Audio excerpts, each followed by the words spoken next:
L'entrée est une pièce stratégique de la maison. Passage obligé pour les invités, elle préfigure du caractère des habitants et donne le ton de la décoration. Souvent, on confond l'entrée avec une antichambre ou l'extension d'un dressing et un lieu de stockage où l'on retrouve pêle-mêle des manteaux, des chaussures qui traînent, le panier du chien et le sac de sport des enfants. Pourtant, c'est la pièce la plus importante de la maison et il faut penser son décor en fonction des pièces qu'elle distribue.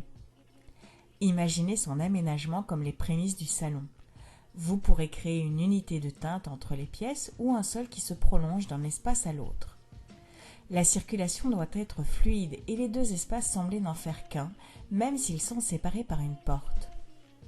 Pour les entrées donnant directement dans le séjour, pensez à créer un petit sas qui permettra de se poser avant d'entrer et vous permettra également de faire des économies de chauffage.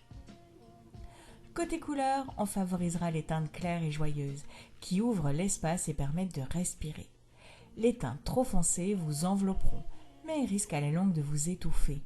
Quand vous rentrerez chez vous, c'est comme si une chape s'abattait sur vos épaules et vous privait de toute énergie. Côté pratique, il est très agréable de se déchausser dès que l'on rentre, mais ce n'est pas une raison pour laisser traîner les chaussons et les chaussures. Créez un espace de rangement saisonnier en fonction de ce dont vous avez besoin. Mieux vaut créer un dressing où tout sera caché et intégré que de craindre perdre de l'espace et voir les vêtements s'entasser sur une chaise. Pour les lumières, prévoyez plusieurs sources lumineuses. Un éclairage général très clair pour accueillir vos invités et une petite lumière d'appoint qui restera éclairée le soir pour créer une ambiance cosy et qui vous permettra de vous déplacer sans allumer l'éclairage général.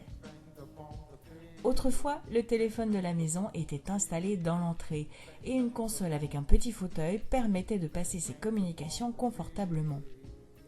Vous pouvez conserver cet esprit et prévoir une banquette, une méridienne ou un fauteuil pour avoir le plaisir de se poser lorsque l'on arrive. Une console pourra accueillir un vide-poche mais ne doit pas devenir un lieu de stockage du courrier et autres babioles. Côté confort, on mise sur les tapis qui offriront l'avantage d'étouffer les bruits et de donner un côté élégant à l'entrée. Les tapis les plus originaux suffiront à donner beaucoup de caractère à la pièce. Pour la décoration, vous pouvez vous faire plaisir et mettre en avant des tableaux. Choisissez des représentations joyeuses et positives que vous aurez plaisir à voir jour après jour. Si l'espace le permet, créez des mises en scène majestueuses. 2 fauteuils autour d'une console, un grand tableau et ou un grand miroir, et le tour est joué. Les plantes apporteront toujours beaucoup de vie à une entrée, à condition qu'elles soient opulentes et en pleine santé. Dans les appartements haussmanniens, il n'est pas rare que la porte d'entrée s'ouvre sur un long couloir traversant. Les miroirs seront alors parfaits pour créer des points d'ouverture qui agrandiront l'espace. Considérez votre entrée comme la pièce la plus importante de votre maison car elle reflète votre personnalité.